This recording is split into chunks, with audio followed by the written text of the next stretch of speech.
A very good morning, class. I hope you all are doing very well. So, today we will be reading chapter 4 from your book Beehive, A Truly Beautiful Mind. आपकी book Beehive से chapter 4, A Truly Beautiful Mind, which is about a genius. एक genius की कहानी है. किस genius की कहानी है? Let us read that.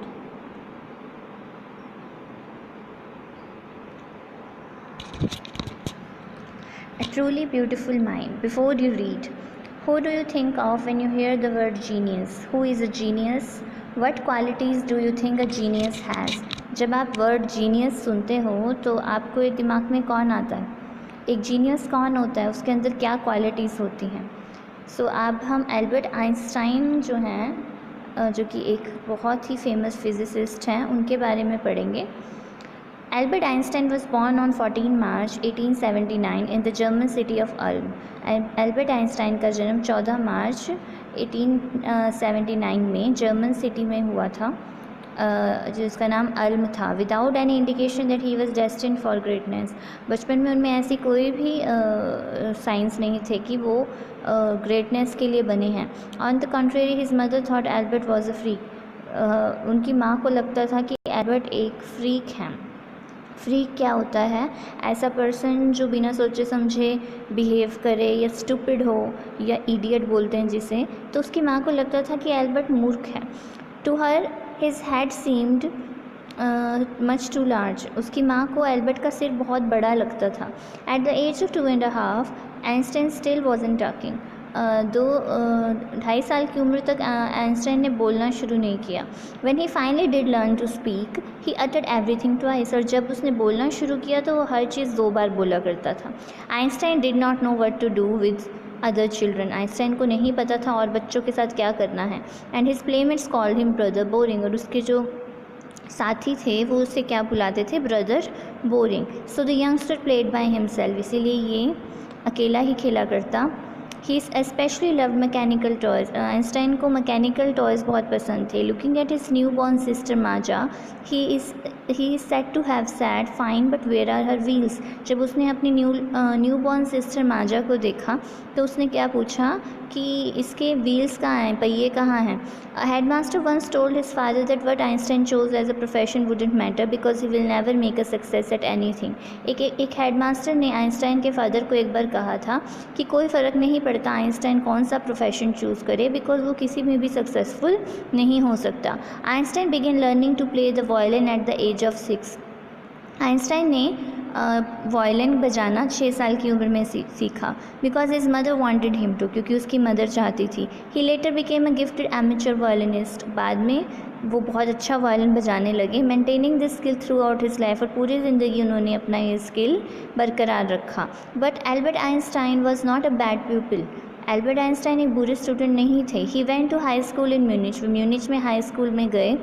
Munich एक जगह है where Einstein's family had moved when he was 15 month old. जहाँ पर आइंस्टाइन की फैमिली मूव की थी जब वो 15 साल के थे. 15 मंथ के थे, महीने के थे. And scored good marks in almost every subject. और वो हर सब्जेक्ट में अच्छे मार्क्स लिया करते थे. Einstein hated the school's regimentation. Einstein को स्कूल का जो डिसिप्लिन है वो पसंद नहीं था. And often clashed with his teacher. और अक्सर उनकी टीचर्स से बहस हो जाया करती. At the age of 15 Einstein felt so stifled there that he left the school for good. Einstein को 15 साल की उम्र में इतनी घुटन महसूस होने लगी उस स्कूल में कि उन्होंने वो स्कूल छोड़ दिया. The previous year Albert's parents had move to Milan. उससे पिछले साल ही एल्बर्ट के जो पेरेंट्स हैं वो मिलान चले गए थे. And left their son with relatives. और अपने बेटे को कुछ रिलेटिव्स के साथ छोड़ गए थे. After prolong discussion Einstein got his wish to continue his education in German speaking Switzerland. बहुत डिस्कशन के बाद ये डिसाइड हुआ कि आइंस्टाइन अपनी एजुकेशन जर्मन स्पीकिंग कंट्री जो है स्विट्ज़रलैंड वहाँ पर रखेंगे continue in a city which was more liberal than Munich. जहाँ पर म्यूनिच से ज़्यादा आज़ादी थी. Einstein was highly gifted in mathematics and interested in physics. Einstein maths में बहुत अच्छे थे और फिज़िक्स में बहुत इंटरेस्टेड थे. And after finishing school he decided to study at a university in Zurich. अपना स्कूल पूरा करने के बाद उन्होंने एक यूनिवर्सिटी में पढ़ना डिसाइड किया जो कि ज्यूरिच में थी. But science wasn't the only thing that appeal to the dashing young man with the walrus moustache. But एक सिर्फ साइंस ही नहीं थी ऐसा सब्जेक्ट जो उन्हें अपील करता था, उन्हें अच्छा लगता था। He also felt a special interest in a fellow student Mileva Maric. उनको एक फेलो स्टूडेंट में स्पेशल इंटरेस्ट था जिसका नाम मिलेवा मैरिक था।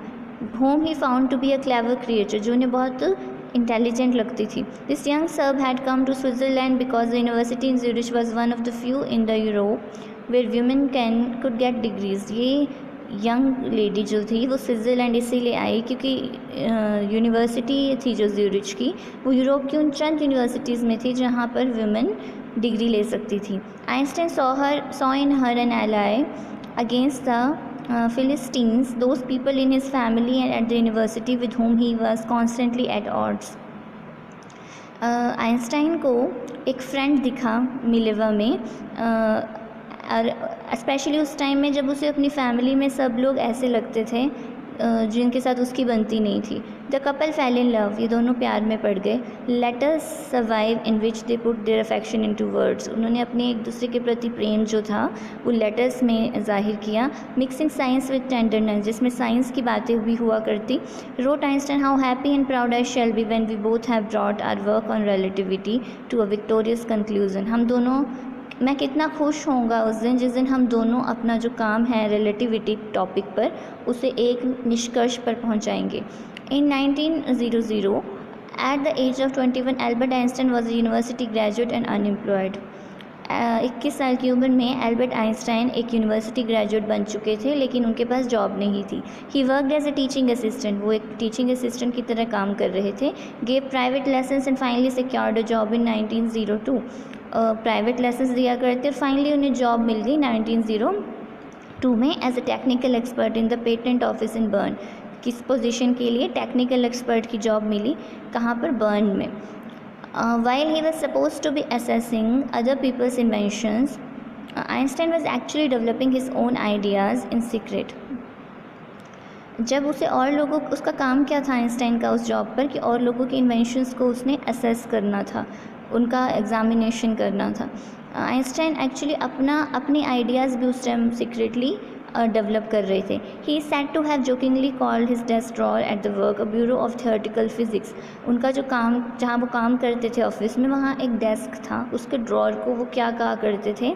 ब्यूरो ऑफ थियोरेटिकल फिजिक्स, मतलब उनकी जितनी रिसर्च वर्क था उस डेस्क में पड़ा रहता। One of the famous papers of 1905 was Einstein's special theory of relativity, according to which time and distance are not absolute. 1905 का एक फेमस रिसर्च पेपर आइंस्टाइन द्वारा पब्लिश किया गया था जिसका नाम था स्पेशल थ्योरी ऑफ रिलेटिविटी, जिसके अकॉर्डिंग टाइम एंड डिस्टेंस जो है वो कंप्लीट नहीं है, एब्सोल्यूट नहीं है। Indeed two perfectly accurate clocks will not continue to show the same time if they come together again after a journey if one of them has been moving very fast relative to the other। दो perfectly working clocks हैं जो घड़ियाँ हैं, अगर आप उन्हें वो same time नहीं दिखाएंगी, अगर उन्हें आप अलग अलग दिशाओं में जर्नी पर भेजें और कुछ दिनों बाद जब आप मिलें तो उनका जो टाइम है वो सेम नहीं होगा। From this followed the words most famous formula which describes the relationship between the mass and the energy. इस थ्योरी से वर्ड का सबसे फेमस फार्मूला जो था वो डेवलप हुआ, जो कि क्या है? E=mc²। While Einstein was solving the most difficult problems in physics, his private life was unraveling। जब आइंस्टाइन अपनी ज़िंदगी में बहुत बड़ी बड़ी प्रॉब्लम्स फिज़िक्स से रिलेटेड सॉल्व कर रहे थे, उसकी प्राइवेट लाइफ में कुछ क्या कहते हैं प्रॉब्लम्स चलनी शुरू हो गई। Albert had wanted to marry Mileva right after finishing his study. Albert Mileva से शादी करना चाहते थे अपनी स्टडीज़ पूरी करने के बाद, but his mother was against it, लेकिन उनकी माँ इसके खिलाफ थी। She thought Mileva who was 3 years older than her son was too old for him. उनकी माँ को लगता था मिलेवा, जो कि 3 साल बड़ी थी आइंस्टाइन से, वो उनके लिए काफ़ी ओल्ड है। She was also bothered by Mileva's intelligence. मिलेवा के इंटेलिजेंस से भी आइंस्टाइन की माँ परेशान रहती। She is a book like you, his mother said. Einstein put the wedding off. उसकी माँ का कहना था कि मिलेवा एक बुक की तरह है। आइंस्टाइन ने वो शादी कैंसिल कर दी। The pair finally married in January 1903, लेकिन फाइनली उन दोनों ने शादी की 1903 में एंड हैड 2 सन्स, और उनके 2 बेटे हुए. But a few years later the marriage falter, लेकिन कुछ साल बाद मैरिज फेल हो गई. Mileva mean while was losing her intellectual ambition and becoming an unhappy house wife. Mileva क्योंकि अपना जो सपना था उसे खो रही थी और एक अनहैप्पी हाउस वाइफ बन गई थी. After years of constant fighting the couple finally divorced in 1919. सालों तक लड़ने के बाद इन दोनों ने डाइवोर्स लेने का फ़ैसला किया 1919 में. Einstein married his cousin Elsa the same year. Einstein ने उसी साल अपनी कज़न एल्सा से शादी कर ली. Einstein's new personal chapter coincided with his rise to world fame. In 1915, he had published his general theory of relativity, which provided a new interpretation of gravity. 1915 में उन्होंने अपनी general theory of relativity publish करी, जिसने gravity को एक नई परिभाषा दी. An eclipse of the sun in the 1919 brought proof that it was accurate. उस साल जो सूर्य ग्रहण लगा उससे ये प्रूव हो गया कि वो थ्योरी सही है. Einstein had correctly calculated in advance the extent to which the light from fixed star would be deflected through the sun's gravitational field. Einstein ने जो कैलकुलेशन थी सूर्य ग्रहण से रिलेटेड वो बिल्कुल एक्यूरेटली कैलकुलेट की थी. The newspaper proclaimed his work as a scientific revolution. जो अखबार थे उन्होंने उसके काम को एक साइंटिफिक क्रांति की तरह कहा. Einstein received the Nobel prize for physics in 1921. Einstein को अपनी स्टडी के लिए नोबेल प्राइज़ फिज़िक्स में मिला 1921 में. He was showered with honours and invitations from all over the world and lauded by the press. उसे दुनिया भर से बहुत सम्मान और इन्विटेशंस मिले और बहुत तारीफ़ मिली. किससे? प्रेस से. When the Nazis came to power in Germany in 1933, Einstein emigrated to United States. जब जर्मनी में नाजीज़ ने कब्ज़ा कर लिया तो आइंस्टाइन जो हैं वो यूएस चले गए. 5 years later the discovery of nuclear fission in Berlin had American physicist in an अप्रोर. 5 साल बाद न्यूक्लियर फिजन की जो डिस्कवरी थी बर्लिन में उसने अमेरिकन फिजिसिस्ट को बहुत अपसेट कर दिया. Many of them had fled from fascism just as Einstein had, and now they were afraid the Nazis could build and use an atomic bomb. बहुत से लोग, उसमें आइंस्टाइन भी शामिल था, अब उन्हें ये डर था कि नाजीज़ जो हैं जर्मनी में जो रूल कर रहे थे वो एटॉमिक बॉम्ब बना पाएंगे इस थ्योरी को यूज़ कर कर. At the urging of a colleague Einstein wrote a letter to American president Franklin D Roosevelt on 2 August 1939, in which he warned a single bomb of this type exploded in a port might very well destroy the whole port together with some of the surrounding territory. उन्होंने अपने colleague के कहने पर Einstein ने एक letter लिखा उस time जो अमेरिकन प्रेसिडेंट थे फ्रैंकलिन डी रूजवेल्ट को, जिसमें उन्होंने चेतावनी दी कि अगर एक भी इस तरह का बॉम्ब बन गया और वो फटा तो वो एक पोर्ट है, मतलब जो समुद्र के किनारे पोर्ट होते हैं, वो सारे पोर्ट को उड़ा देगा. His words did not fail to have an effect. उनके शब्दों का असर हुआ. The Americans developed the atomic bomb in a secret project of their own. Americans ने एक एटॉमिक बॉम्ब बनाया अपने देश के लिए and dropped it on the Japanese cities of Hiroshima and Nagasaki in August 1945. और अमेरिका ने ये बॉम्ब्स जापान की सिटीज़ हिरोशिमा एंड नागासाकी में गिरा दिया. Einstein was deeply shaken by the extent of the destruction. जितनी तबाही हुई आइंस्टाइन उससे बहुत हिल गए. This time he wrote a public missive to the United Nations. इस बार उन्होंने एक पब्लिक लेटर लिखा यूनाइटेड नेशंस को. In it he propose the formation of a world government, जिसमें उन्होंने ये प्रपोज़ल रखा कि एक वर्ल्ड गवर्नमेंट बननी चाहिए. Unlike the letter to Roosevelt this one made no impact. जो उन्होंने रूजवेल्ट को लिखा था उससे तो कुछ असर हुआ था लेकिन इसका कोई असर नहीं हुआ. But over the next decade Einstein got ever more involve in politics. आने वाले समय में आइंस्टाइन और ज़्यादा राजनीति में इन्वॉल्व हो गए. Agitating for an end to the arms buildup and using his popularity to campaign for peace and democracy. उन्होंने अपनी पॉपुलरिटी को यूज़ किया इस चीज़ का विरोध करने के लिए कि कैसे हथियार जो हैं एटॉमिक हथियार वो नहीं बनने चाहिए और शांति और डेमोक्रेसी जो है वो फैलनी चाहिए.